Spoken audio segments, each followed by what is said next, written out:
Hello, this is Shambhavi. Welcome to Satsang. Satsang is an ancient spiritual practice from India. It means being in reality together. I give Satsang live every Wednesday and Sunday night in Portland, Maine. This Dharma talk was recorded during one of our Wednesday night gatherings. Please visit jayakula.org to learn more about the teachings. You can find video satsangs on Jayakula's YouTube channel, and my books are all available on Amazon.com. Much love to you, wherever and however you are.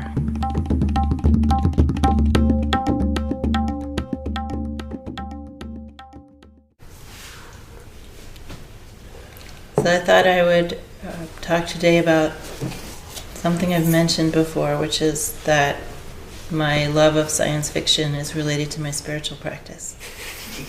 So I thought I'd talk about why loving science fiction is like loving God.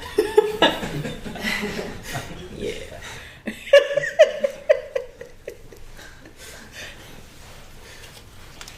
I'll start with a story.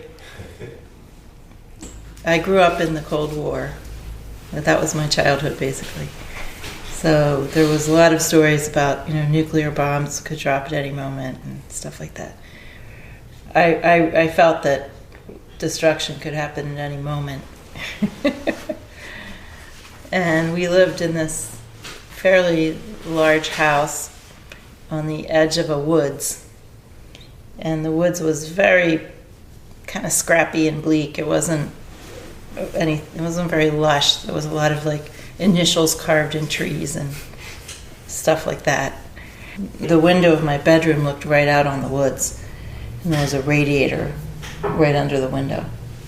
Sometimes I used to sit on the radiator, I've written about this, and I would just try to psychically call aliens.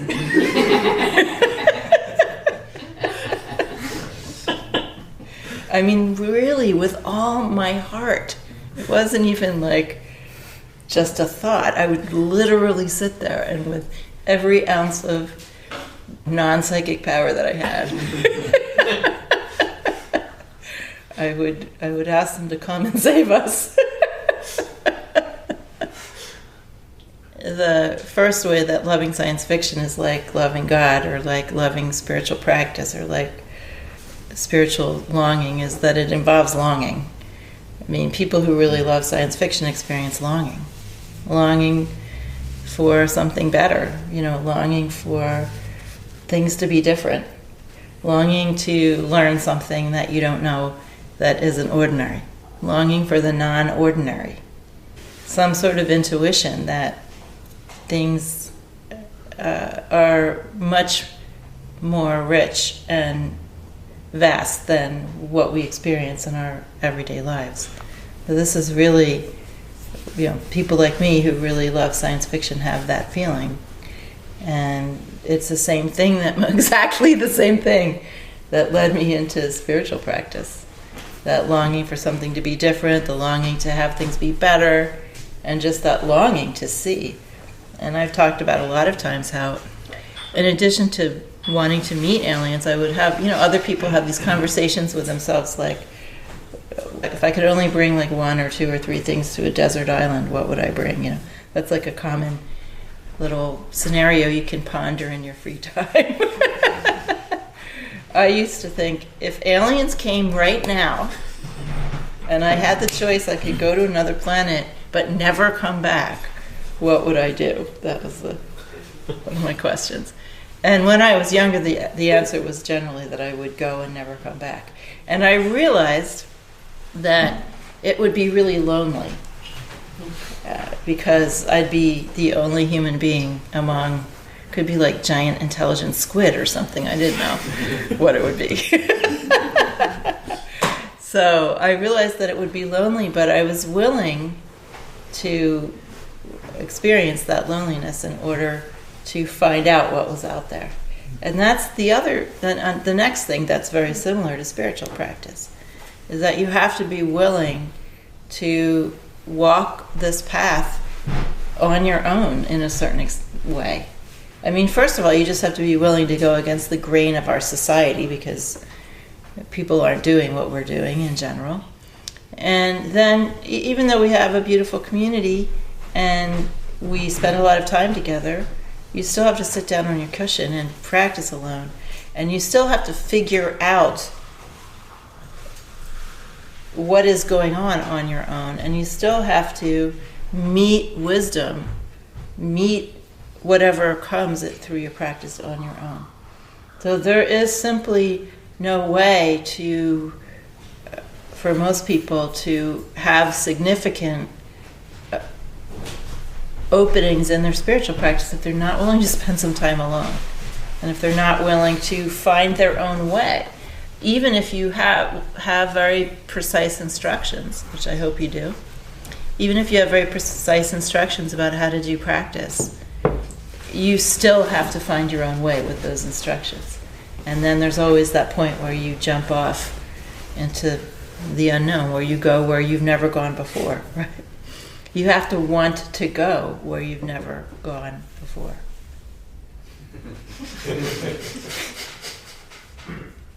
Right? You actually have to want that. So that's another obstacle that people run into when they're doing practice, is they want everything to be very comfortable. They'll do it, but they only are doing it so they can be more comfortable in the very circumscribed world that they're already in. And that's a good thing. I'm not against people being more comfortable in their circumscribed world, but that isn't all that the path offers. The path offers much, much more than that. So if you want to get beyond just you a little more relaxed, then then you need to have an actual desire, not just sort of a trepidatious semi-willingness, but an actual desire to go where you haven't gone before, to find out what's out there. Right? And that leads me to my next point, why loving science fiction is like spiritual practice, like loving God, which is that it focuses you outward. Now that seems kind of counterintuitive, because many people consider that spiritual practice is about going in. That was a way of framing a certain beginning stage of practice, that you have to go in. That was proper and appropriate for India at a certain point. Maybe still today. I don't think it's appropriate for us. We are so in. Right? We're so self-absorbed. The idea of like going in anymore is kind of horrifying. We're all like, okay, thinking about like what's out here and how can we make what's out here look and sound like something that other people admire. So we're constantly just in this little hothouse of self-absorption and self-observation and self-fashioning. So much so that some students of mine who have been around for years and years are still nervous about talking in satsang. I mean, sometimes I think I must be a terrible teacher. Seriously, because people still are shy about talking in satsang. Because they're still so self-absorbed. But they still care what anyone thinks of them. So science fiction is very outward looking. You know, you're interested in other races and other planets and other ways of doing things. And you want to find out about those things. When I was younger, a child, maybe not even a child, I don't know, maybe I still feel this way. I just used to be really seriously pissed off that I was stuck only knowing about one planet. It seemed so unfair to me when there were like billions of planets out there. I was absolutely convinced, and still am, you know, lots of other intelligent species. There are other intelligent species on this planet that we haven't learned how to communicate with. But anyway, you know, we are like so wrapped up in ourselves, right, that we don't look out enough. And not even to the species next door.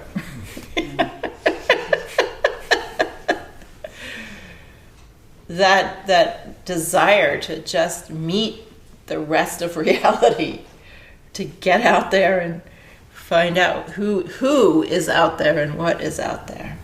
That's a big part of loving science fiction. And then, extremely important for getting out of your habitual conceptual ways of narrating yourself to yourself, your habitual ways of defining yourself, who you are, how you are, what you like, what you don't like. We've all most of us have constructed a kind of very shaky model of a self. It's extremely shaky. And we keep trying to shore it up, reassuring ourselves, yeah, I am that way, and I'm not that way. And I always do this, and I never do that. And I like this, and I don't like that. And I always get into trouble, and, I can't change because of my astrology. And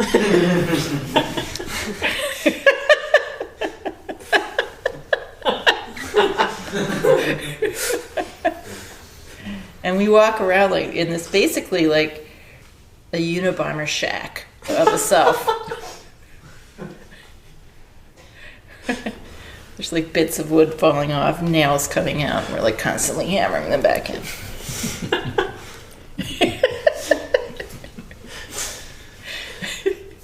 For those of us who love science fiction, it's really what it calls forth is this capacity to imagine an otherwise, to always be knowing that things could be different, to look at the normal world, everything that's here that we just take for granted, and to have the instant thought that everything could be completely different, that there are worlds that are completely different, that believe different things, that have different architecture or no architecture, that there are whole worlds without chocolate and curtains and stuff. Right. That bodies are different, that concerns are different. The ability to imagine an otherwise in a science fictional sense is on a continuum with the ability to imagine an otherwise for yourself. You could always be different. You could always refashion yourself. You could always end up feeling differently than you do now. There's nothing that is set in stone. And it relates to your imagination, and imagination tied to longing, the longing to be different. Now, a lot of us just want to be a little teensy-weensy bit different. We don't really want anyone to challenge our entire shtick. We just want a slight adjustment, maybe patch up that hole in our shack, put in a little wall-to-wall carpeting. But when someone like me comes along and says, no, all of reality is different from what you think, including yourself, like down to the fundamentals, like you aren't even an object. Your body is an experience. The having a separate body is an experience. It's a real experience, but you aren't really a separate body. And, you don't really have a fixed personality. And worlds don't really exist in the way you think they do. And everything that you're so attached to, you have to let go of all those attachments. And that you could actually be free. And you could actually be living in a much more spontaneous, natural, uncontrived way. And furthermore, it's okay if you say whatever you want to say in satsang.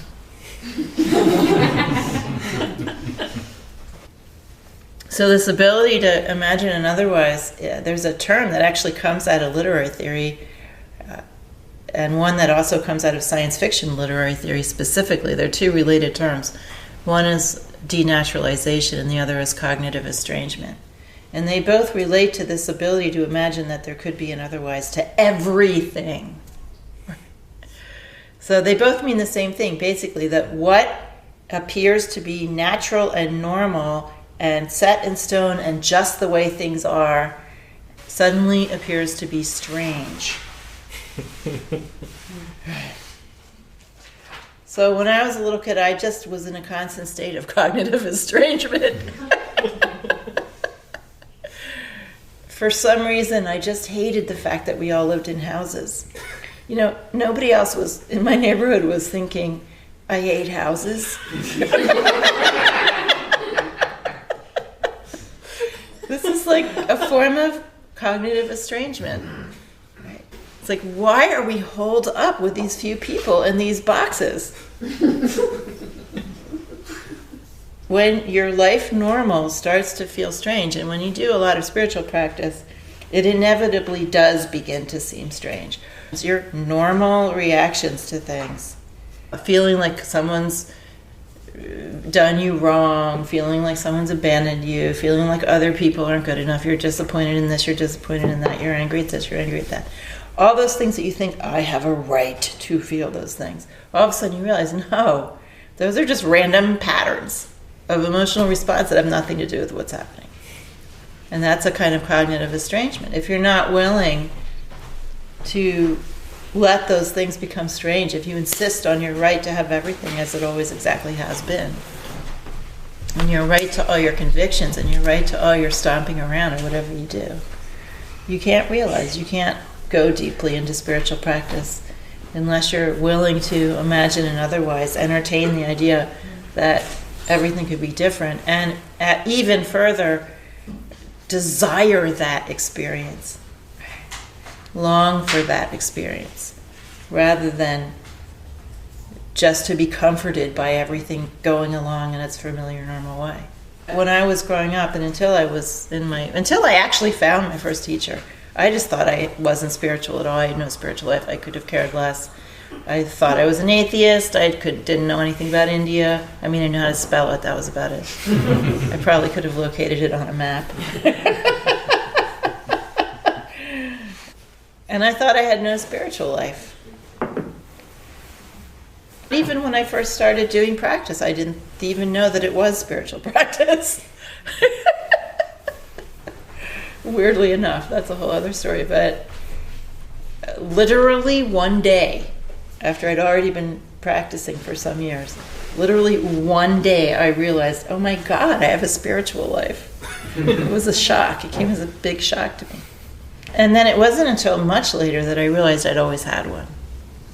And that it was really wrapped up in my love of science fiction and science and my outrage about other people not being kind to each other, and my upsetness with how people treated each other, and my desire for things to be better, and my feeling of cognitive estrangement from life normal, and constantly thinking, why is this here? Why do we have cars and lampposts? And I mean, I just used to walk down the street thinking, this is just one way of doing things, and like an infinite way of doing things.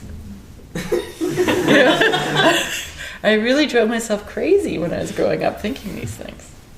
And it was distressing, because I felt trapped in this, weird movie that just kept repeating the same scenes over and over and over again. And I still sometimes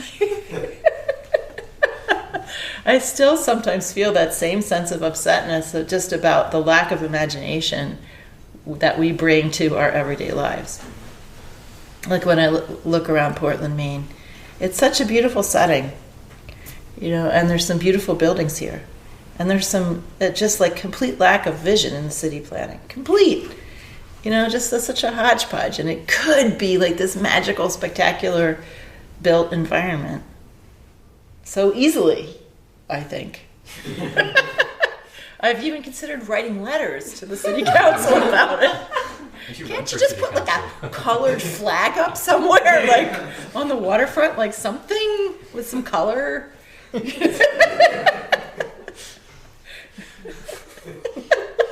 Would it kill you?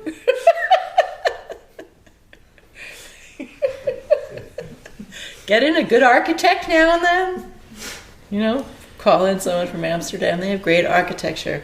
Amsterdam, the sort of core of the city, looks a little bit like Portland, Maine.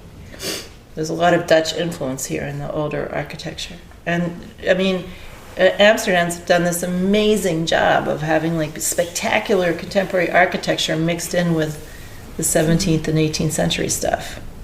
Well, why can't we do that? Right? So there's still that. The special kind of imagination that science fiction represents, that imagining of otherwises, that playful exploration of maybe this, maybe that, why not this, why not that, right, is really very much at the heart of the exploration that we do when we're trying to wake up. Why not? Right. That's a great Japanese word for that, Asianaika, why not? Never heard that? I heard it because there's a movie that somebody made about this very rigid 18th century prefecture in Japan somewhere. And there's like a warlord or two, and I don't remember exactly what's going on. But there's a prostitute who is very flamboyant and creative and is always dancing when everyone else is doom and gloom. Right? And she has a song she sings called Asianaika, Why Not, Why Not?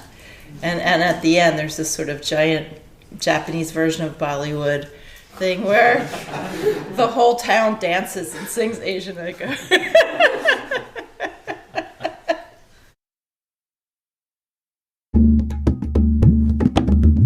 Jayakula is a nonprofit community offering opportunities to learn and practice in the direct realization traditions of Trika Shaivism and Dzogchen. We are based in Portland, Maine and Portland, Oregon. Visit jayakula.org to explore more of our offerings.